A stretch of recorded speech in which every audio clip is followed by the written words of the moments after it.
Alam ko ready na kayo sa fasting pero mag-word muna tayo ngayong araw na ito. Are you excited mga kapatid? Naku, ako wala na. Last na to eh. Ito na. Ito na talaga yun. Amen. Are you excited to receive God's word ngayong araw na ito mga kapatid? Naku, excited na ako. Kahit wala magre-respond sa akin. O kahit ito'y parang okra mga kapatid. Kahit hindi nyo pa na-share. Hindi, sabi naman ni Nanay Estelita na share niya na daw yung experience ito. By the way, kung kayo ay nanonood sa YouTube, I want to acknowledge you as well. Madalas ko nababanggit yung Facebook, pero kayong nasa YouTube, parami na rin kayo ng parami dyan. So I want to welcome all of you as well. Excited na ako. Daniel chapter 10. Woo! Eto na. Eto na. Eto na. Daniel chapter 10, verse 1 to 3. Daniel 10, verse 1 to 3. Ang sabi yung rito, in the third day, o in the third year, ulit. Daniel chapter 10. In the third year of Cyrus, king of Persia, a revelation was given to Daniel, who was called Belteshazzar. Its message was true, and it concerned great war. The understanding of the message came to him in a vision, and at that time, I, Daniel, mourned for 3 weeks. I ate no choice food, no meat or wine touched my lips, and I used no lotions. Whoa, bad news sa mga mahilig mag-lotion. No lotions at all until the 3 weeks were over. I ate no choice of food, no meat or wine touched my lips, and I used no lotions at all until the 21 days were over. I want to talk to you about on this subject bago pa kayo mag-click away, bago pa kayo mag-turn off, na alam ko, pastor, ayoko ng topic na yan. I believe that this is going to change your perspective about fasting. I want to talk to you about on this subject, fasting makes the difference. Amen. Fasting makes the difference. Fasting makes the difference. Put that in the chat. I'm excited to fast. Gano ka fast? Fasting. Ang fasting, mga kapatid, is saying no to food temporarily. And by saying no to food temporarily, you are saying yes to God. I say that again. Fasting is temporarily saying no to food and saying yes to God. Karapatan po nating lahat kumain. Lalo na po, may mga kilala siguro kayong kaibigan na kapag nagutom ay nagbabagong anyo. Karapatan po nating lahat kumain, pero kapag ikaw ay nagfa-fasting, for a certain period of time, hindi mo ito pinaprioritize. By definition, ito po ang definition ng fasting nilagay ko po sa inyo. Fasting is a spiritual discipline which means to voluntarily, no one force you to do it, but you voluntarily reduce or eliminate your intake of food for a specific time and for a specific purpose. Ang fasting, mga kapatid, ay Christian discipline. Pag sinabi mong nagfa-fast ka, you are stopping the earth to nourish you and allow the Spirit to nourish you instead. Ang dating nagbibigay ng nourishment sa iyo ay yung sugar, yung protein na kinakain mo sa pamamagitan ng manok, ng baboy, ng chicken curry. Nagutom tayo lahat doon. Okay? But kapag ikaw ay nagpa-fasting, you are temporarily saying no to earthly nourishment and you want God to nourish your soul. Ibig sabihin, kapag nagpa-fasting tayo, we are lending our spiritual ear to God kasi gusto nating marinig ang boses ng Panginoon. Ang fasting ay hindi diet lang. Ang fasting ay walang bastang, alam niyo, ang fasting hindi basta dietary, hindi lang basta may dietary benefit. Ang fasting ay merong spiritual benefit. Kapag nagpa-fasting ka, you lose weight, but you gain more in the spirit. Tagalogin ko para mas maganda. Kapag nagpa-fasting ka, gumagaan ang timbang mo pero bumibigat ang spirito mo. Kasi whenever you fast, mga kapatid, you are calling the heavens to respond to you. Siguro marami sa atin ang nahihirapang mag-fasting. Aaminin ko sa inyo, a few years ago, kasama po kami dyan, na nahihirapan tayong mag-fasting kasi nakafocus tayo sa mga mawawala sa atin instead sa mga bagay na mabe-benefit natin kapag tayo ay nag-fasting.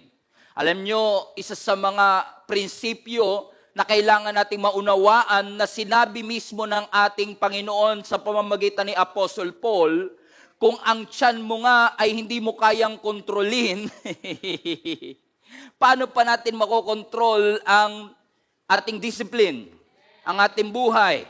Kung ang donut nga ay hindi mo mahindian, paano pa kaya ang demonyo?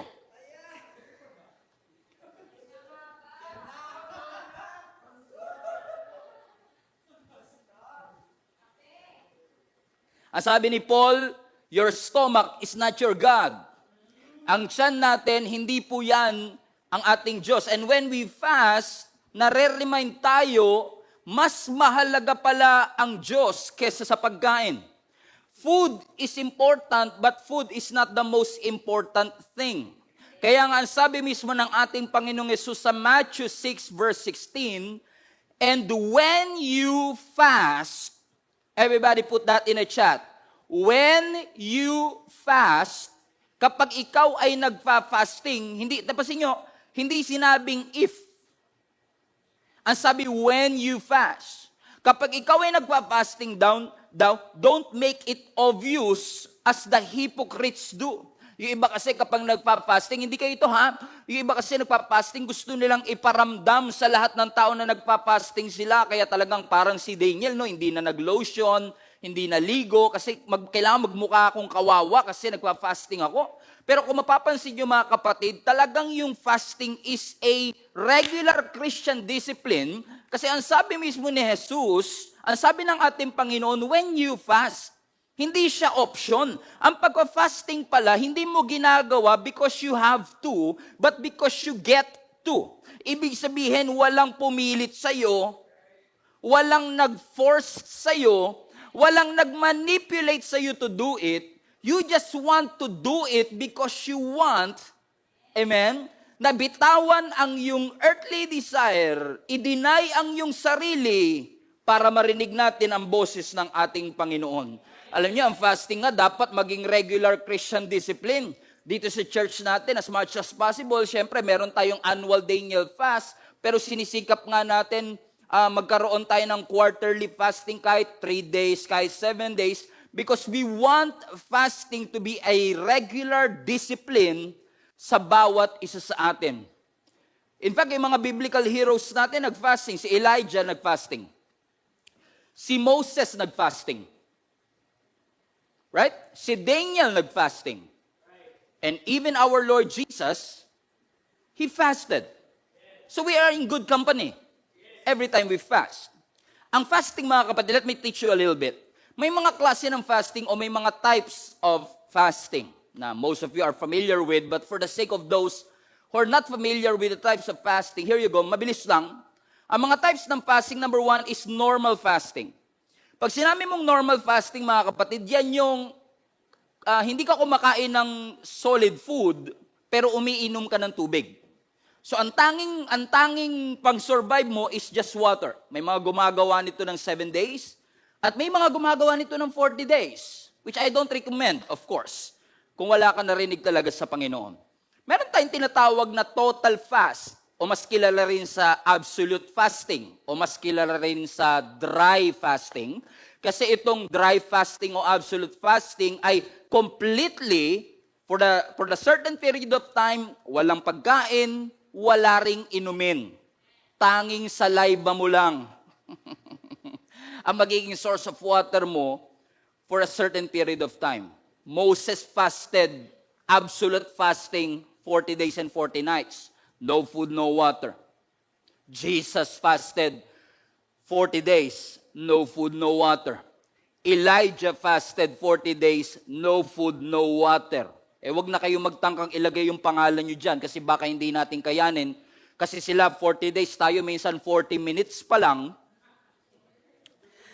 gutom na kagad tayo. Bakit ko sinasabi ito mga kapatid? Hindi lang dahil papasok na ho tayo sa season of fasting sa ating church. Kaya ko rin ito binabanggit sa inyo kasi ang fasting po ang pinaka-neglected Christian discipline sa Christian world. Pag Christian, kilala tayo sa pagiging mapanalanginin, marubdob manalangin. Kapag Christian, alam nila umaati ng church. Kapag Christian, alam nila nagbabasa ng Bible. Pero bihira ka makakarinig ng Christian na nagpa-fasting. Para bagang bihirang-bihira ang mga Kristiyano na pumapasok sa isang Christian discipline na ang tawag ay fasting. By the way, yung pangatlong kind ng fasting is partial fasting. Ang partial fasting naman mga kapatid ay from the word itself, partial lang. May mga nagpa-fasting ng 1 meal a day or yung gagawin natin starting mamaya which is our 21-day Daniel fast na kung saan for the next 21 days mula mamaya, hindi po tayo kakain ng kahit anong meat. Itinulad po natin ito sa Daniel's eating pattern. Kung paano si Daniel ay nag-fasting ng fruits and vegetable lang, tayo din gagawin natin yan for the next 21 days na hindi po masasayaran ng baboy, ng manok, even isda, ang ating mga dila for the next 21 days, kundi ang ating kakainin lamang ay mga pagkain na vegetable-based.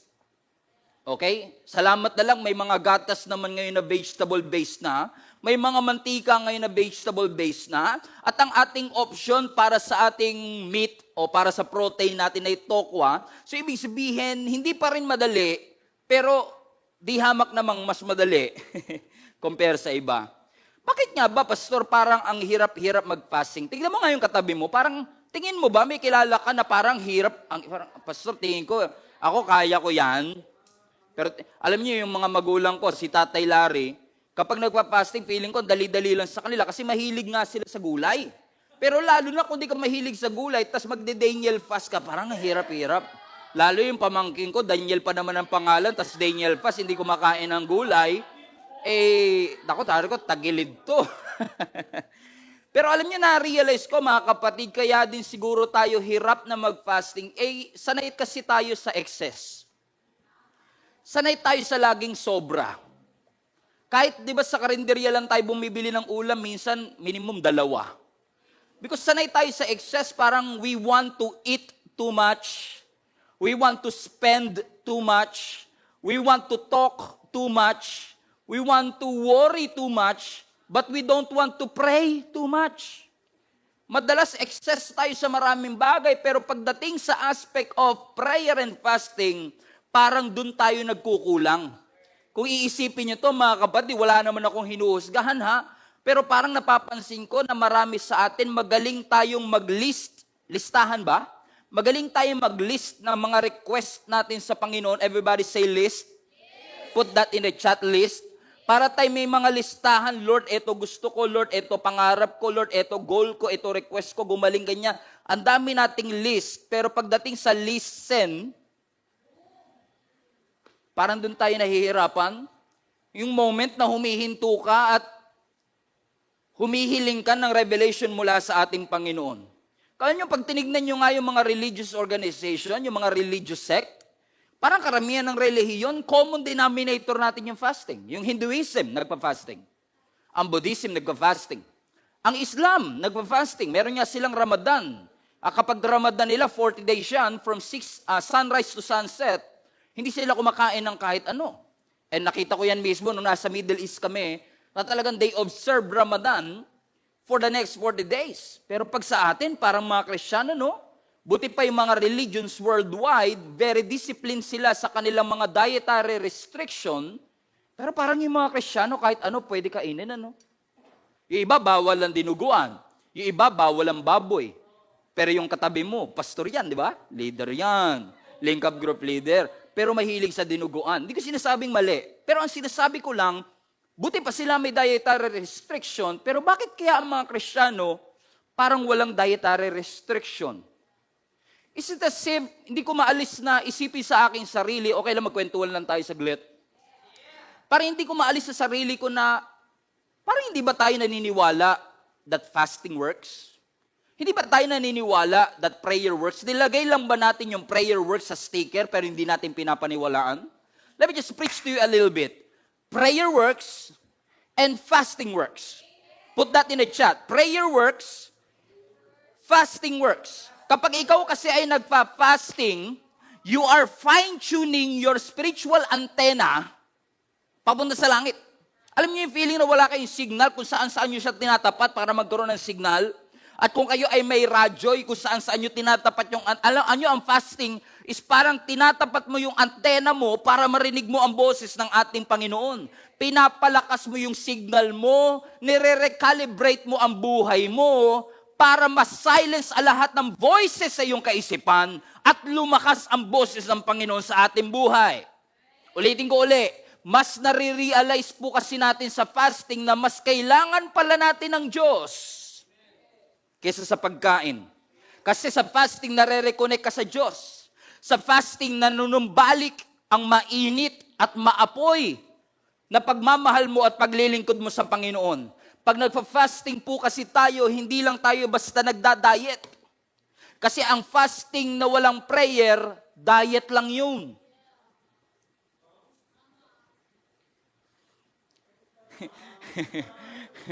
And I'm sure, ayoko namang husga ng sariling church na pinagpapasturan ko.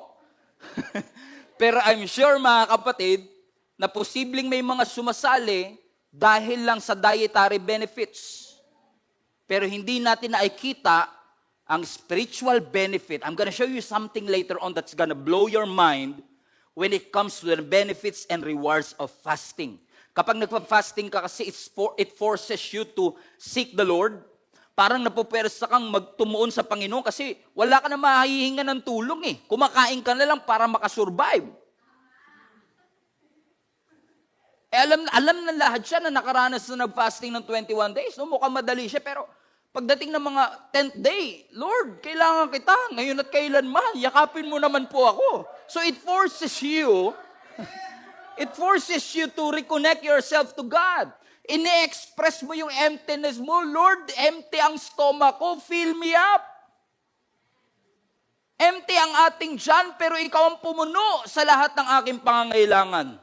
Hindi para manipulahin ng Diyos na gawin niya ang gusto nating gawin. Hindi para baguhin ang isip ng Panginoon. Kasi tatandaan niyo to, fasting cannot change God.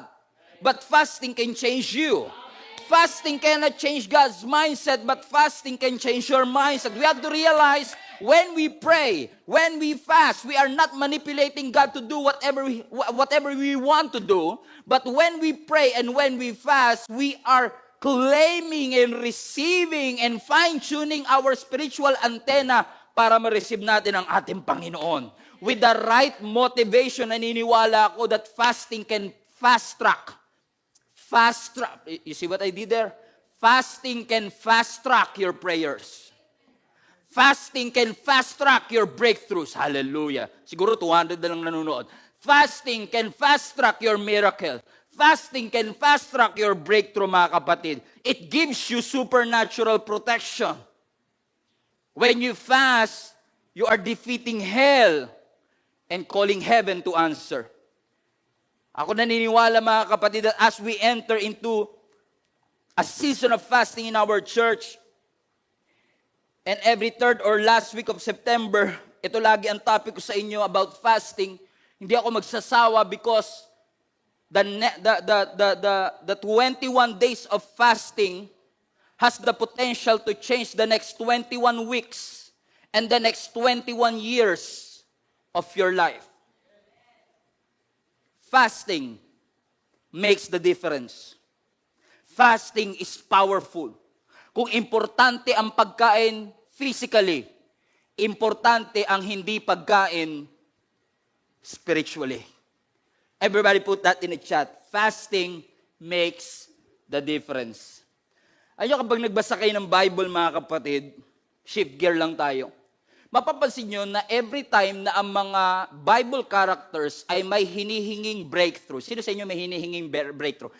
Raise an emoji nga sa chat kung kayo ay may breakthrough na gustong tanggapin. Alam niyo ba sa Bible, every time na ang mga tao ay humihingi ng anak, humihingi ng miracle, humihingi ng provision, humihingi ng ulan, most of the time, ginagamit nila ang fasting, mga kapatid, o nag-undergo sila ng fasting to make sure na ang kagustuhan ng Panginoon at ang will ng Panginoon ay mangyari as it is in heaven.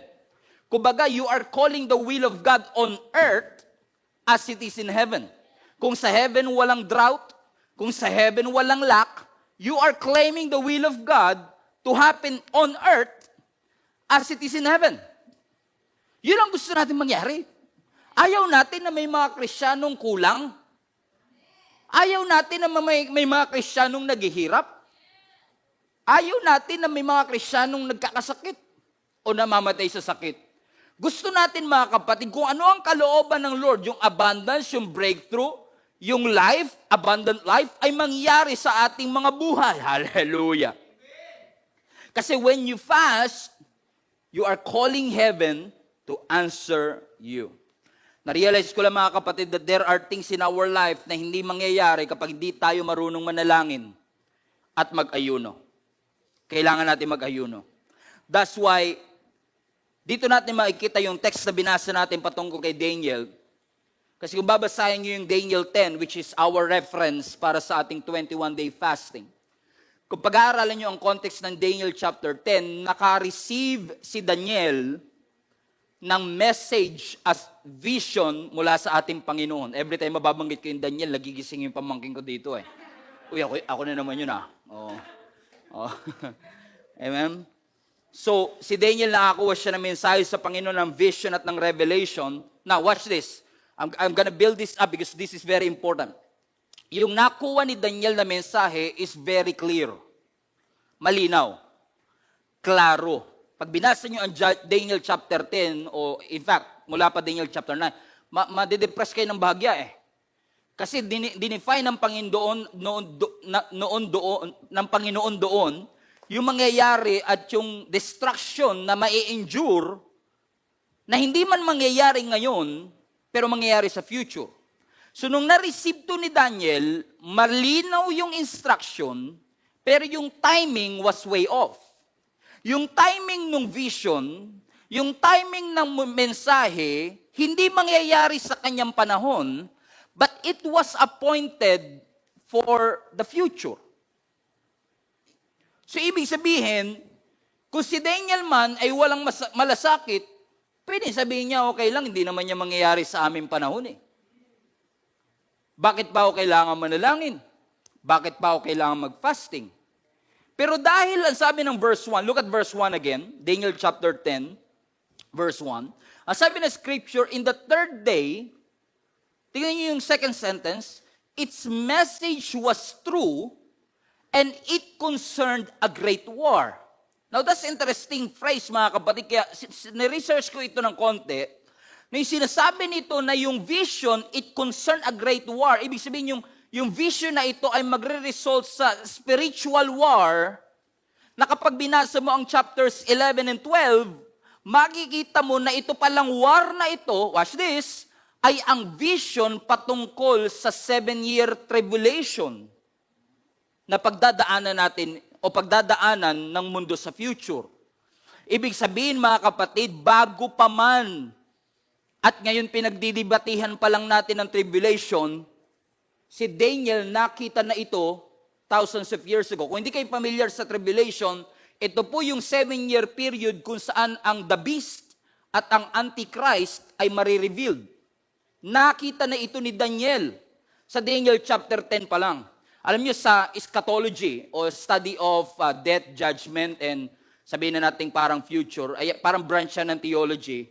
Sa eschatology, mga kapatid, makikita ninyo na ang tribulation is for a future time. Ibig sabihin yung tribulation, kung meron man tayong kahirapan sa ating buhay, itong tribulation na ito hindi lang para sa ating present ngayon. Ang tribulation na tinutukay dito ay para sa future time natin. Kung saan sa future, mag-i-intensify ang galit ng Diyos. Dahil nga lalabas ang Antichrist at ang the beast. Do you understand, mga kapatid? At dito sa Daniel chapter 10, amen, pinakita ng Panginoon kay Daniel, ito ang pagdadaanan ng future. Pag pinag-aralan nyo ngayon Daniel chapter 12 na, punta na tayo sa Daniel chapter 12, na hindi na natin babasahin, ako na nagbasa para sa inyo. Tapos i-discuss ko na lang kasi wala tayong time. I-describe ng Panginoon doon na yung tribulation na darating is a time of distress. Talagang madidistress tayo. Magkakaroon ng distraction yung mga taong maiiwan dito sa tribulation period na ito. Do you understand, mga kapatid? So nung nabalitaan to ni Daniel, kahit hindi pa mangyayari sa present o sa kasalukuyan, alam niyo ba nabagbag ang kanyang damdamin? Hindi niya pagdadaanan, pero na-disturb siya, nag-mourn siya, nag-grieve siya. Watch this. Na sa sobrang affected si Daniel, nag-pray siya at nag-fasting for 21 days. Look at this. Hindi siya kasama dito. Parang tahimik yung comment section na. Hindi siya kasama dito, pero kahit hindi siya kasama, dahil ni-reveal ng Lord yung destruction that is going to happen, look at verse 2, at that time, verse 2, nung Daniel 10:2, at that time, nung narinig ni Daniel ito, he mourned for 3 weeks. Everybody say 3 weeks. 3 weeks is what? 21 days. He mourned for 3 weeks, verse 3, and I ate no choice of food, no meat, no wine touched my lips, walang lotion, walang ligo, for 3 weeks. So for 21 days, itong si Daniel, pray lang ng pray. Itong si Daniel, nag-pray lang at nag-fasting, believing that God will answer his prayer. Na sa sobrang desperate nitong si Daniel, hindi lang siya kumakain ng meat. Si Daniel din hindi naglo-lotion, hindi naliligo. Hallelujah. Ayan, pastor, kaya ko yung fasting na yan. 3 weeks, walang ligo. O lalo ngayon, work from home. Hindi alam ng boss ko, naka-Amerikano ako, pero hindi ako naligo. Meeting namin, hindi ako nakaligo. Nag-divine encounter ako, hindi ako nakaligo. Nag-growth track ako, hindi ako nakaligo. Amen? Kayang-kaya ko yan, pastor. Pero ang gusto ko i-emphasize dito, mga kapatid, tayo minsan, pag nag-pray tayo na isang beses, gumigive up na tayo pag di natin nakuha agad ang sagot eh. Pero si Daniel, mga kapatid, 21 days, tahimik ang langit. Wala siyang naririnig na kahit anong sagot.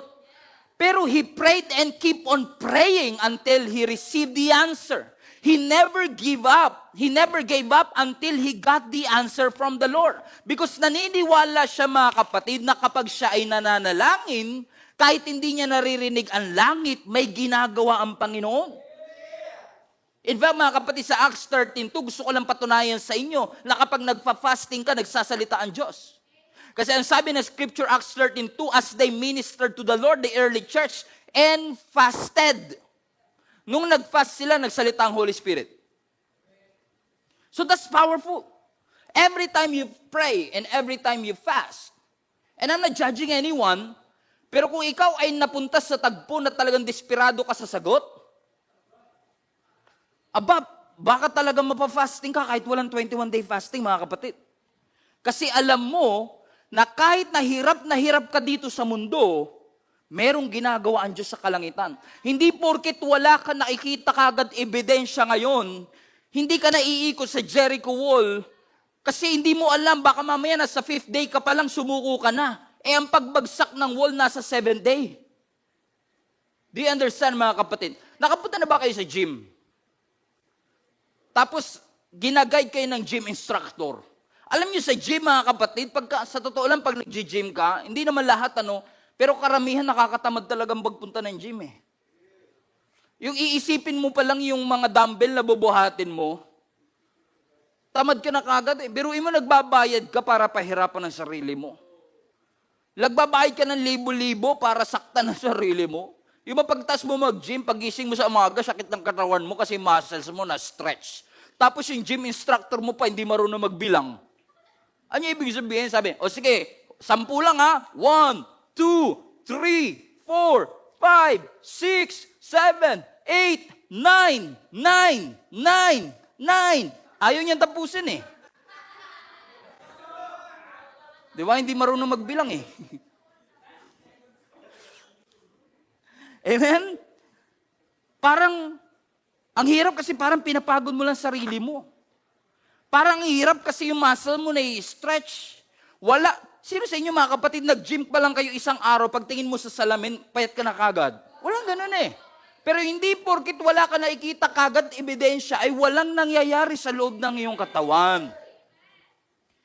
Sa spiritual realm, sa heavenly realm, kahit wala ka nakikitang epekto agad, hindi ibig sabihin walang ginagawa ang Panginoon. Here's the thing, while you are waiting here and trusting God, something is happening on the heavenly realm.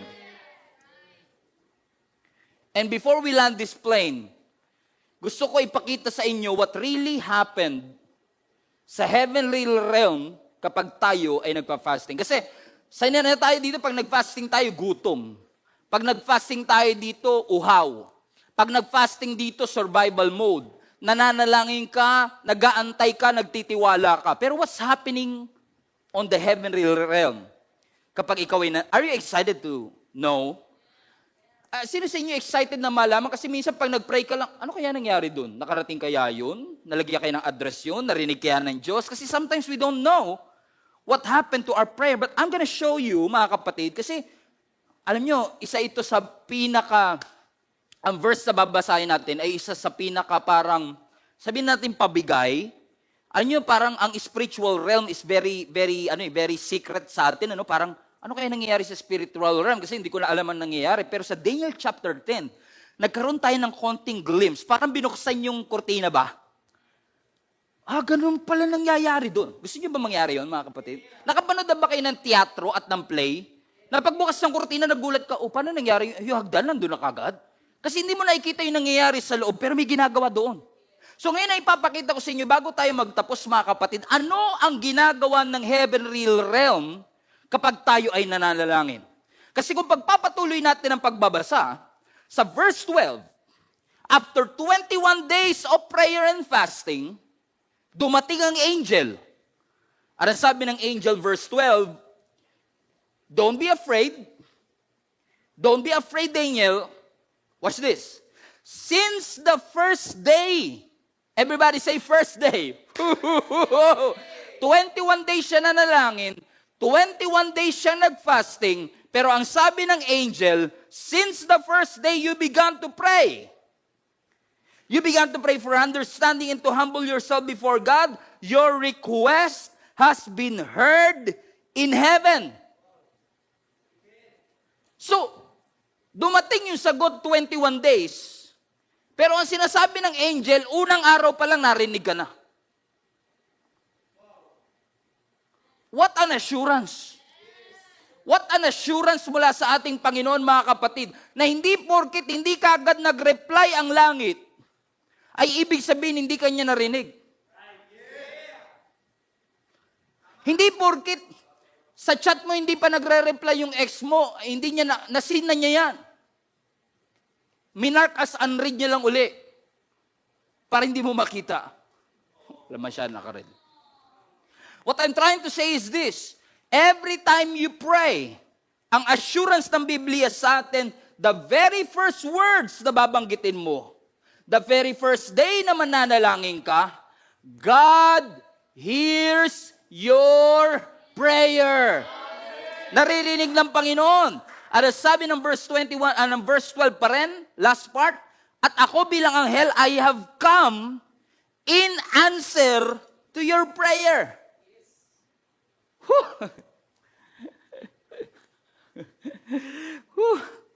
But, sabi ng verse 13, but for 20, here you go. Silip tayo sa kurtina. But for 21 days, the mighty evil spirit who overrules the king of Persia blocked my way.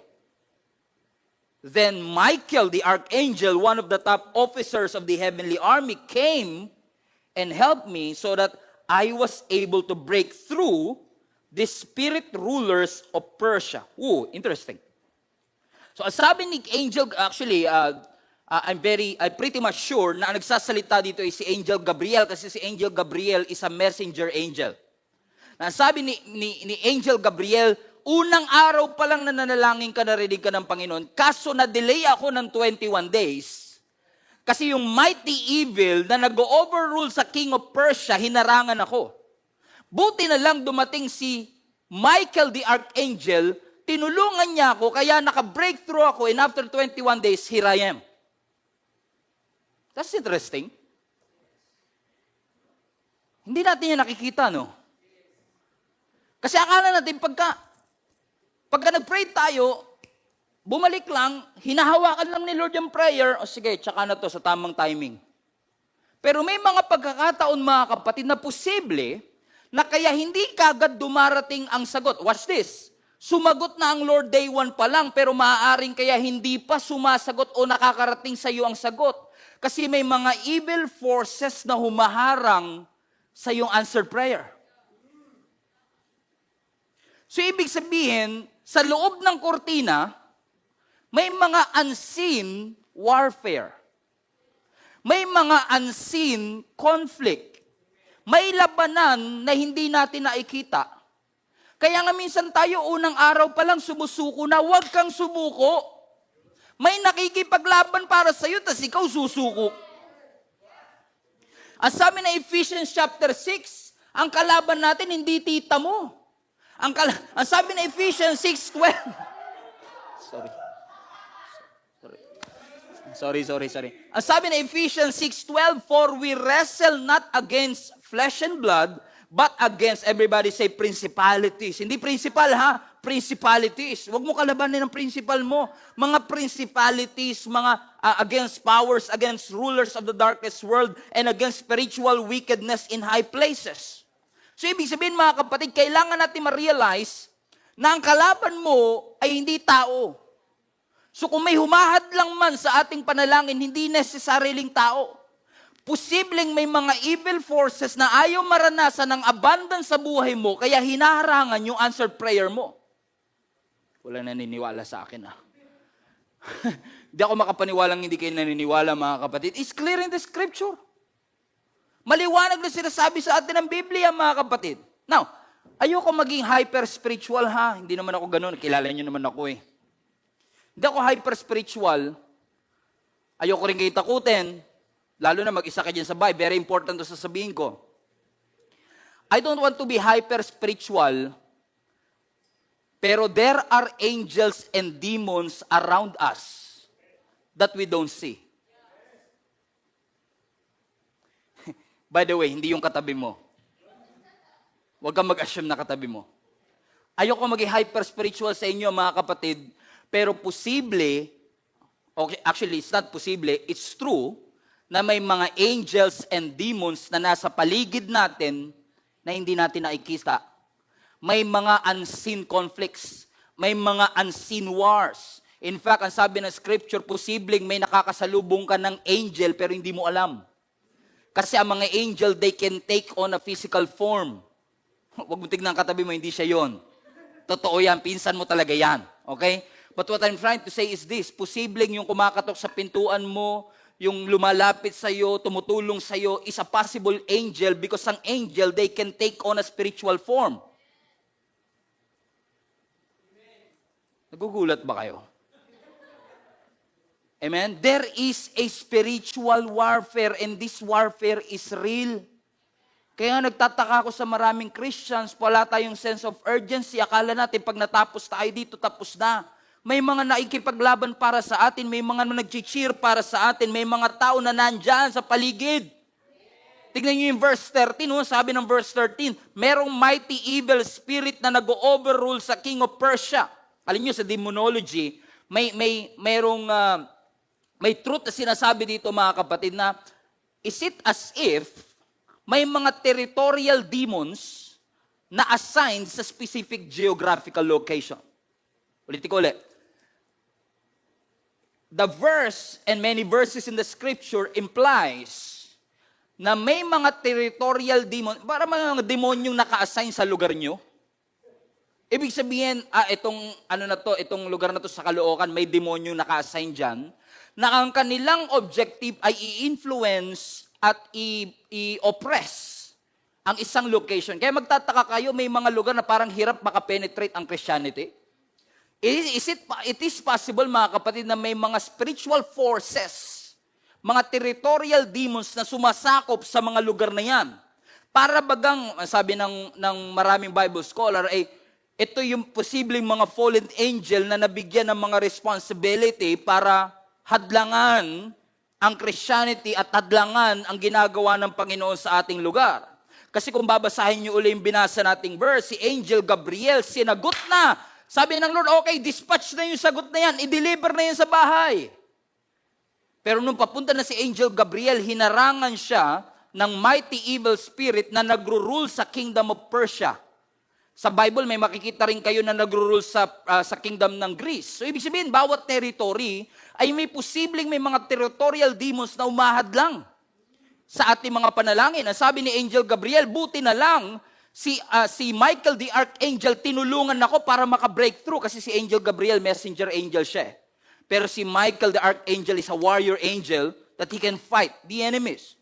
So si Angel Michael ang tumulong sa kanya para makapenetrate sila. Pero ang point na gusto ko lang sabihin sa inyo, mga kapatid, may territorial demon man o wala, ito lang ang sigurado ko. Demons are at work. Gumagalaw sila. Ang demonyo kumikilos sa buhay natin. Hindi lang sa specific geographical location. Kaya gusto ko kayong i-encourage. Maging persistent lang kayo sa pananalangin kasi may sila nga persistent, silang hadlangan tayo sa panalangin. Tayo din po maging persistent tayo minsan pag nanalangin, 5 seconds na tapos na, maging persistent ka. Hindi ko sinasabing mali ang manalangin ng maiksi. Pero ang sinasabi ko lang, kung hindi mo nakuha yung sagot, manalangin ka lang ng manalangin kasi may nakikipaglaban para sa iyo. Nakita niyo, mga kapatid, yung sagot dumating after 21 days, pero hindi ibig sabihin ang Diyos nagre-respond after 21 days.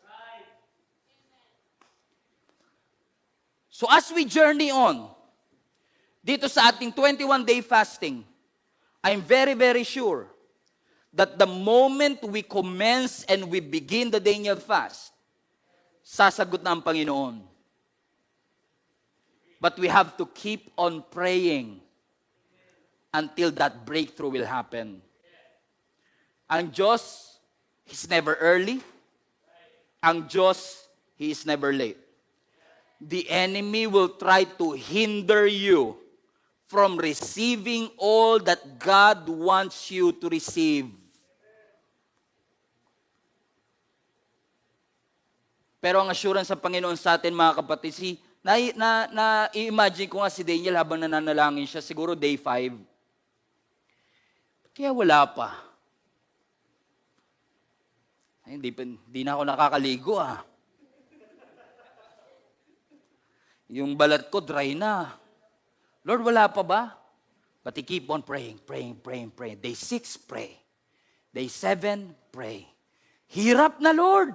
Pray pa rin. Nakakagutom. Pray pa din. Dry na yung balat ko. Pray. Sino sa inyo grateful? Hindi kasama sa Daniel fast natin yung walang lotion at walang ligo. Hallelujah. Okay. Mas magaang. Day 15. Day 16, day 21, ang sabi ng Angel Gabriel, hey bro, day 1 pa lang, narinig ka na ng Panginoon. Day 1 pa lang, tinugon na ng Panginoon, na-delay lang, pero tinugong ka na. Ibig sabihin, mga kapatid, sa day 3 pa lang ng pananalangin natin, kahit wala pa yung blessing, you can say, promotion is on the way. You can say, help is on the way. You can say provision is on the way. You can say the right person is on the way. My God's best is on the way. That job opportunity is on the way. Hallelujah. You can always claim kahit hindi mo pa nakikita. Breakthrough is on the way. Babagsak din yung Jericho wall. Babagsak din yung giants na yan. But you have to keep on praying. You have to keep on believing. You have to keep your faith standing.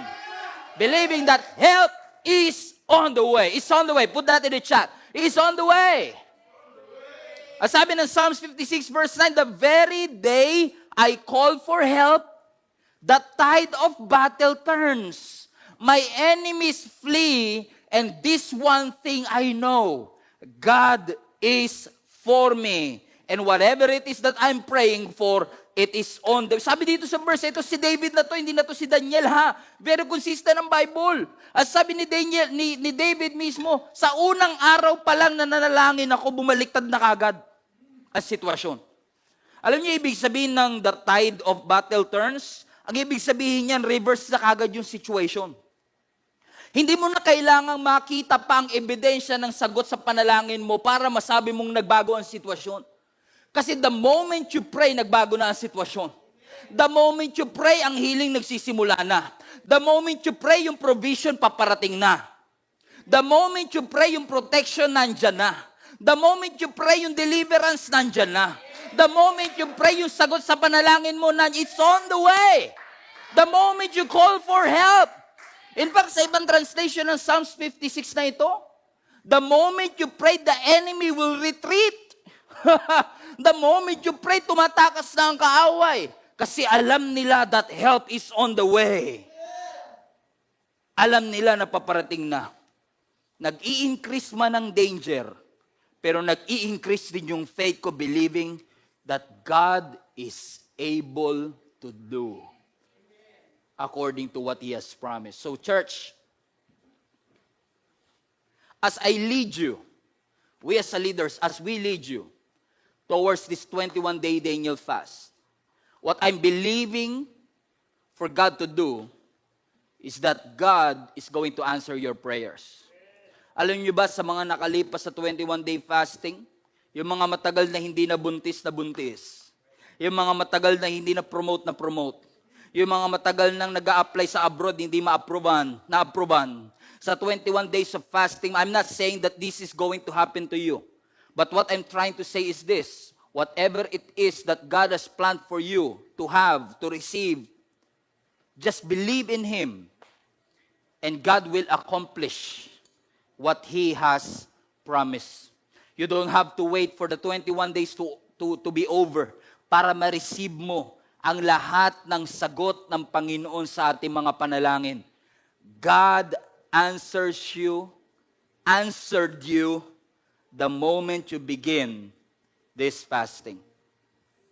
So right now, are you ready to begin? Wow. Narinig niyo ba yun? Tahimik pa sa ano yun Alapa-apa. Are you ready to begin, church? Because this is it. We are now officially beginning. Whoa! Whoa! We are officially beginning our time. Are you ready, church? So, we're gonna stand on our feet. Amen? Kung nasaan man kayo naroroon, kung hindi kayang tumayo, no worries. You can remain seated. But right now, mga kapatid, as we pray, we will officially begin our 21-day, may sumusubo pa sa inyo ng ng chocolate, humabol pa. May nagkakape pa. Are you ready, church? Are you ready, church? Wala na, lalo yung mga veteran na sa Daniel Pass, wala nang dating Let's go. Lagay nyo nga po sa chat, let's go! So everybody stand to your feet and we'll officially begin this 21-day fasting. Taas po ninyo ang inyong dalawang kamay, mga kapatid. And we are going to pray to God that whatever it is, kung may mga screens kayo, pwedeng itapat sa screen ang inyong mga kamay. And by God's grace, He will connect us screen to screen. Father God, we want to say thank you for everything that you have done for us and for this church this 2021. The past 2 years has not been an easy year for our life, for our family, for the church. But in spite of all the things that we are going through, we are setting aside, Lord God, 21 days of prayer and fasting as a church. The entire global family of GSCMNB, Lord God, are dedicating our lives before you, believing, Lord God, that what you have promised, you will accomplish. Believing, Lord God, that we don't have to wait for 21 days for us to receive this answered prayer that we are longing for. Ito po'y hindi patungkol sa aming mga hinaing, hindi po ito patungkol sa aming hinihiling. Pero ito po'y patungkol, Lord God, sa spiritual transformation na gagawin mo, Panginoon, sa aming mga buhay. And Lord, we believe and we declare and we decree all the good things that you have already prepared for us shall accomplish its purpose. Lord, right where we are, bigyan mo kami ng endurance para mapagtagumpayan po namin ang 21 days na hindi ko may kumakain ng anumang meat. Lord, by the mighty name of Jesus, tulungan mo kami that for the next 21 days, ay hindi po kami mag-i-intake ng sweeteners or even some seasonings, Lord God, which is very difficult for some and even impossible for some. Lord God, naniniwala kami, wala pong imposible sa iyo. Bigyan mo kami ng resilience, bigyan mo kami ng katatagan, i-strengthen mo at palawakin mo ang aming pananampalataya na kung anuman ang aming hinihiling, Lord, mangyayari ito. Kapatid, gusto ko itang i-encourage sa mga oras na ito. Bago tayo magsimula ng fasting, banggitin mo sa Panginoon kung ano yung bagay na hinihingi mo sa Kanya. Mga bagay na gusto mong i-declare, mga bagay na gusto mong hilingin sa Diyos. Financial breakthrough ba yan? Healing ba yan? Provision ba yan? Miracle ba yan? Baby ba yan? Promotion ba yan? Trabaho ba yan? Graduation ba yan? Whatever it is, hilingin mo sa Panginoon ngayon, kasi ang sabi ng pinag-aralan natin, the very first day that we pray, the very moment that we call for help, the enemy will flee, the tide of battle begins to turn, and God is going to answer our prayers. Lord, in the mighty name of Jesus, we bind every spirit, we bind every demonic forces that is hindering our answered prayer, and now, we are not just asking it to you, we are believing, Lord God, by faith, that the power of your name is going to accomplish, Lord God, everything that you have prepared for each and every one of us. Lord, we call upon your name. Lord, we invoke your name and the power of your name to